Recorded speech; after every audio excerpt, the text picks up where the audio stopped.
Aku bilang prediksi ya. Hati-hati di dekat akhir tahun. Apalagi ada pilkada. Udah orang stres ramangan, pilkada beda pilihan. Hati-hati tempat yang pilkada. Jakarta, Surabaya, Jogja. How to stop this? Lu kasih makan yang di bawah. Kasih kesempatan rakyat ini untuk berbicara. Jangan kasih kesempatan panggung. Kalau pejabat boleh cari panggung, saya boleh pansos, Om boleh cari panggung juga, mereka juga harus dapat panggung untuk bersuara. Untuk bersuara. Paling enggak biar rakyat, biar orang di atas dan orang-orang yang hobi ceramah di Twitter buat tweet yang nyalahin rakyat ini tahu kondisi rakyat kayak apa. Saya yakin kok mereka saya seret ketemu preman juga takut pasti. Kalau saya udah ketemu tiap hari. Pak Oga bisa makan apa, Rang? Tempat ibadah ditutup. Tapi pilkada boleh jalan. Paling aku besok dihujat. Jadi kesimpulanku di situ. Makanya aku bersuara terus. Selama nggak ada swab gratis, tracing kita nggak akan jalan. Kenapa swab gratis? Karena kesehatan warga negara di kala pandemi adalah tanggung jawab. Kenapa tidak ada swab gratis? Nggak tahu. Mungkin karena masih pengen ngabisin rapid kali. Yang 11 rapid gak bermanfaat. Makanya kalau order barang, jangan kucing dalam karung. Tanya dulu ke orang ahlinya. Itu deh, Pak. Saya kasihan Pak. Lu tuh ya, kita tuh berkali-kali ke sini ya. Yang kedua itu lu mencoba untuk mengedukasi tentang udah nggak usah ngomongin konspirasi, kita harus ngomongin tentang masyarakat ini harus seperti apa. Ya. Yang ketiga ke sini, lu berkata bahwa ya jelas lah ngomongin konspirasi orang masyarakatnya nggak bisa makan.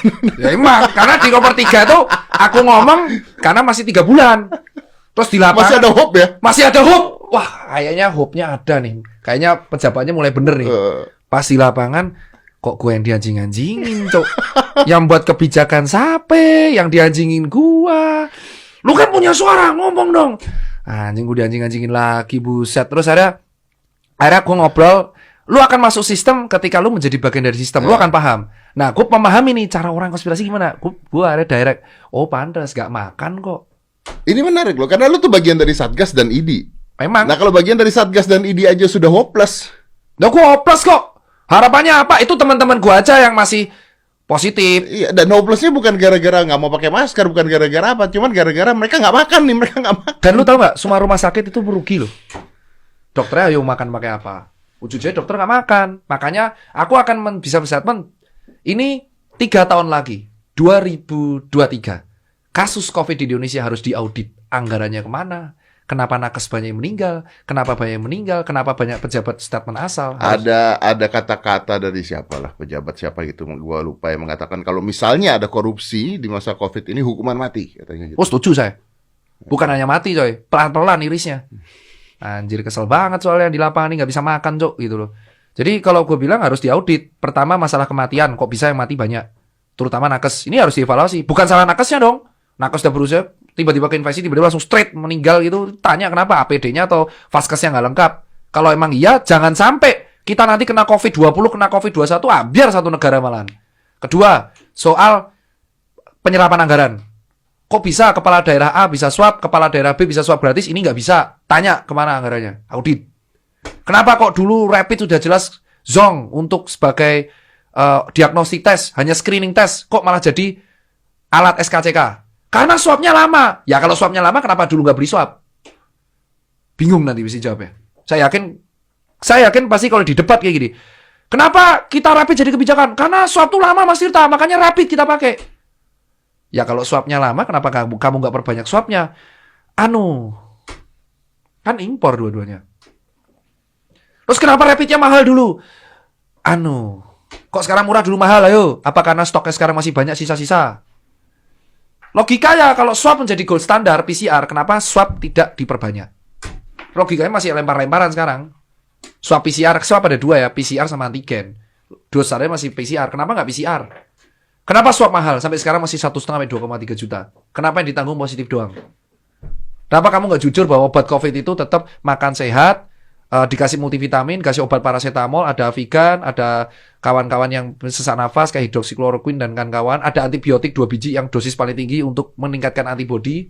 Selesai. Dan makan enak 3. Jadi yang antibodi yang tinggi itu yang berat 20%, yang 80% itu dikasih makan enak dan namanya obat penunjang. Makanya disebutnya COVID itu self-limiting disease with supporting medikamentosa. Artinya orang-orang yang menjaga imunitas tubuhnya, orang-orang yang tidak punya komorbid, menjaga imunitas tubuhnya, olahraga, makan makanan sehat dan sebagainya, harusnya bisa menghindar dari COVID. Iya, ditambah dengan masker ini. Nah, tapi yang ditekankan pemerintah cuma masker. Nah, yang di bawah nggak makan. Coba kamu pakai masker tapi 7 hari 7 malam nggak makan, Pak. Aku tanya gitu ke atasan. Coba, Pak. Bapak pakai masker tapi 7 hari 7 malam cuma makan air putih. Mati sih, Dir. Ya emang tipes, Pak, sama kolera, sama kelaparan. Sama hipoglikemi yang berujung pada shock mati juga. Oh iya juga sih, iya. Dan dokter mau ngomong takut. Udah kepala nyerah. Dokter tuh posisi udah hopeless. Dan anehnya yang di Twitter yang edukasi cuman dari medsos, cuman dari belakang tempat duduk teriak. Aku juga bisa kayak gitu, Bos. Gue dihujat-hujat udah bodo amat Twitter. Alah, jas sosial media ketemu gue juga bodo amat paling. Ada yang bacok gue nggak ada juga. Makanya temen gue lebih grassroots. Lebih enak ngobrol sama grassroots, nyatu. Aku udah ngomong sama dokter. Sama tolong Pak Menkes direvisi statementnya di Februari. Cuma ngomong sih, Menkes yang di luar negeri kalau salah mundur. Aku gak nyuruh lah, cuman bilang Menkes kemarin Belanda mundur, Brasil mundur, Ekuador mundur. Karena malu. Gagal soalnya. Kalau kita maju terus pantang mundur. Hidup Pak Terawan.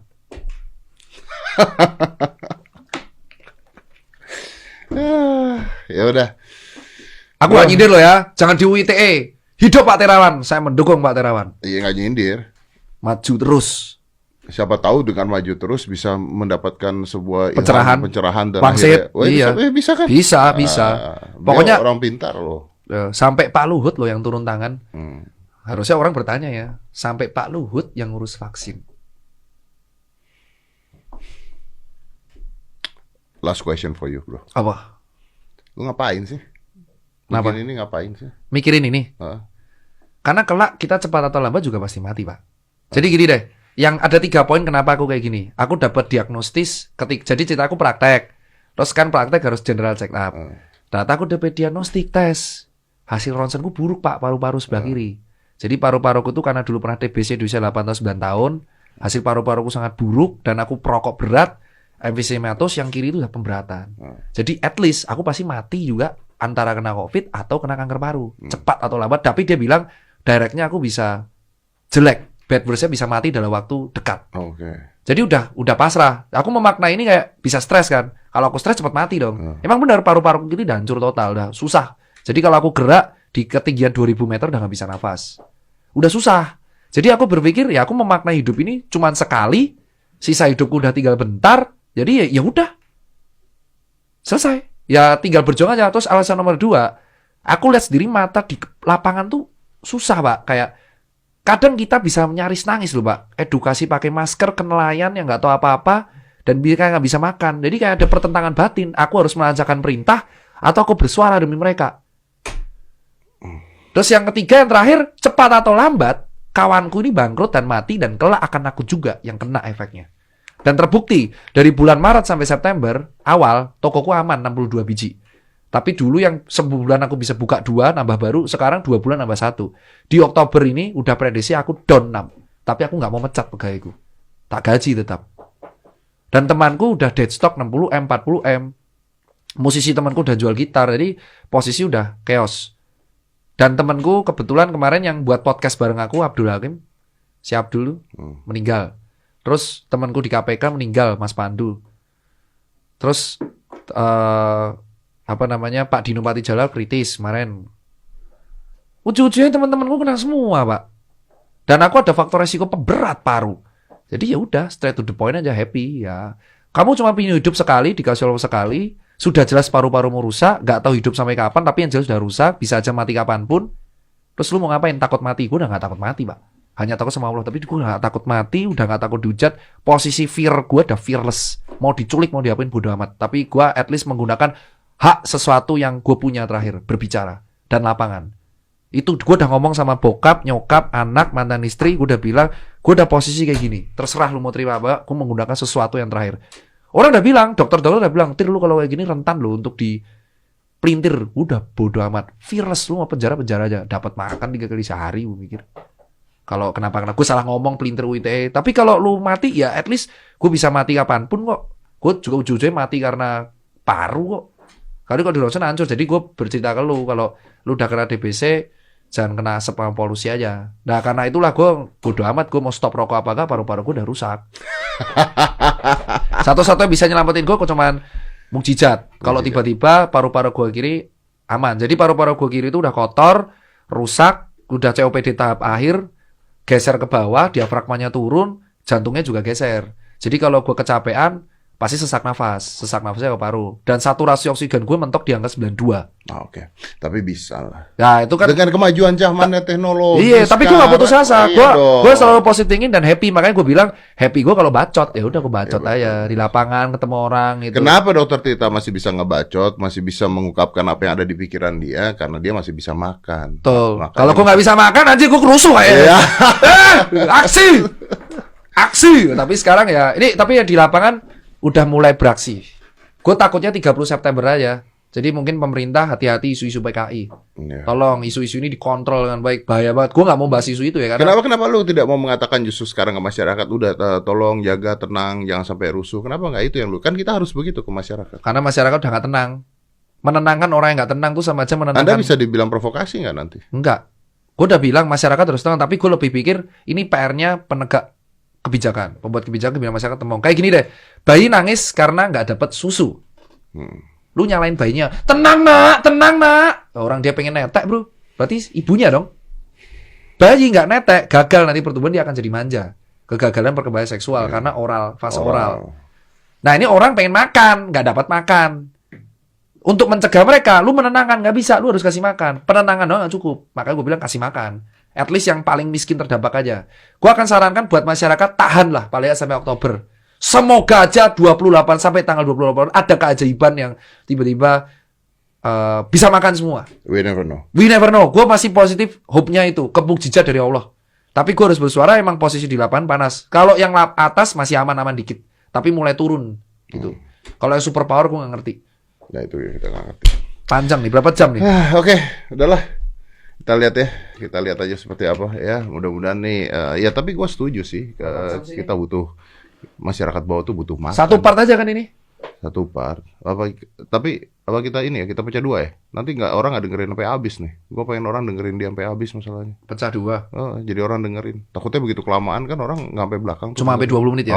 Iya sih kalau gue itu. Kan? Jadi pesan terakhir pokoknya buat kawan-kawan yang di lapangan, percayalah pada suatu keyakinan kita bisa makan. Tapi kalau lu emosi, tadi lu bilang gimana sih ini orang? Ya percaya kan, hope-nya nggak ada, tapi siapa tahu ada mujizat. Ditahan diri kalau ngelakuin kriminal, tahan diri, jangan sampai amit-amit bro, jangan bro. Hukumnya akhirat gitu, akhirat bahaya. Jadi kalau lu mau berbuat nyolong atau apapun, tahan diri dulu, tahan. Nah tapi lebih ke PR-nya ke atas. Pemerintah. Tolong. Aduh, pemerintah. Ketika masyarakat udah menahan diri, ya tolong diampu lah. Dan nahan ini soalnya. Udah nahan nih. Nih. Jangan sampai Mei 98 terulang coy. Aduh, pusing kepala saya. Nyokap saya loncat dulu di Solo, aduh. Loncat Pak, itu Pak patah tulang kan, ngerasain aku dibantai di Solo itu kan. Aduh, janganlah. Pusing. Jangan sampai kejadian. Jangan sampai. Amit. Oke. Thank you, Dok. Let's close this. 5 4 3 2 1 close the door.